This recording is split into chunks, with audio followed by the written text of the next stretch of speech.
Thank you, Madam Chairman, and thank you, Administrator Wheeler.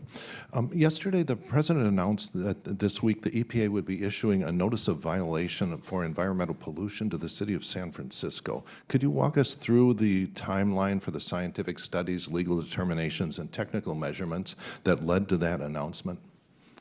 At this point, I can't comment on a potential EPA enforcement action. We've not taken any official steps yet.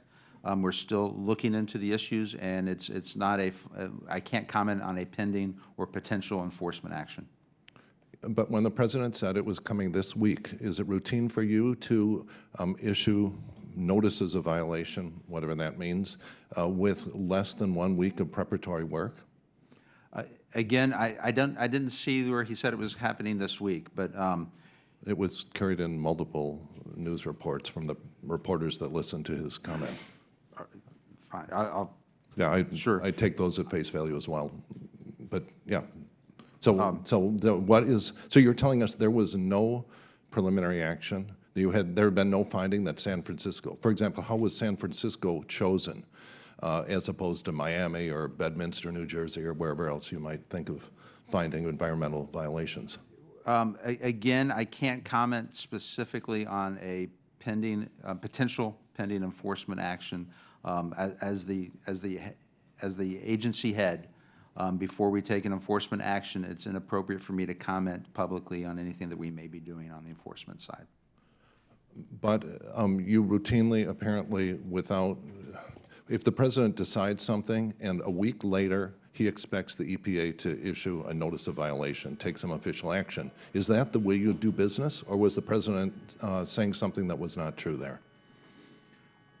I don't want to comment on my conversations with the President, but again, on enforcement actions, I cannot comment on a potential pending enforcement action. This is a matter of how you do business. Can the President show up 1 week and say, I think we should issue a violation, the EPA will do it, and then you fast track all of the all of the scientific, legal findings, everything? No, that is not how we do business, and that. How can it logically be true that when the President announces that within a week we're going to have a notice of violation, if that is not the way you do business? I'm just trying to understand the logical gap. If we do take an enforcement action, and once a decision is made whether or not we are going to take enforcement action, I'd be more than happy to brief you and your staff on the decision process that we took. Okay. Will you be able to get, for the record, will you be able to get back to us? Comment publicly. Okay, but will you be able to get, within a week, when the President announced you would be doing it, can you get back either with the notice of violation or an explanation for why what the President said was not correct, one or the other?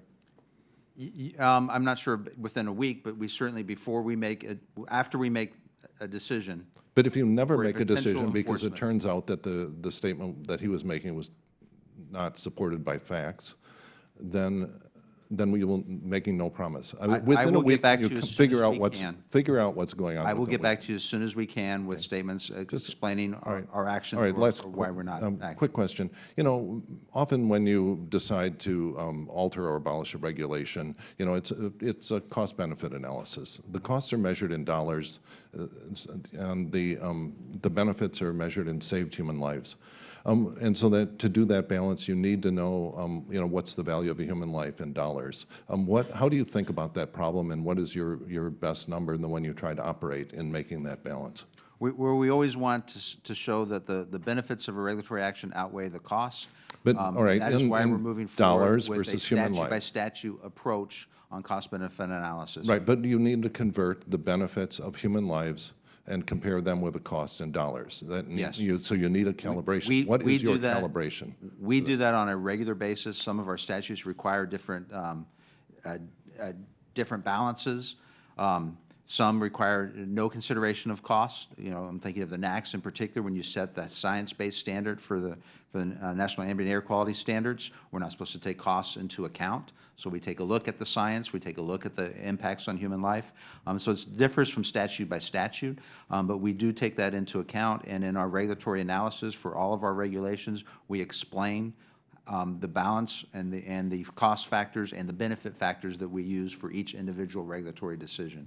It was one reason why, instead of having a cost-benefit regulation to apply to all of our regulations, which is what we proposed last year, we decided instead to do it on a statute-by-statute basis because of the differences between the statutes. We can't just come up with a simple formula for cost-benefit analysis for all of our regulations. We have to look on a statute-by-statute basis. I guess. Thank you very much. Mr. Caston.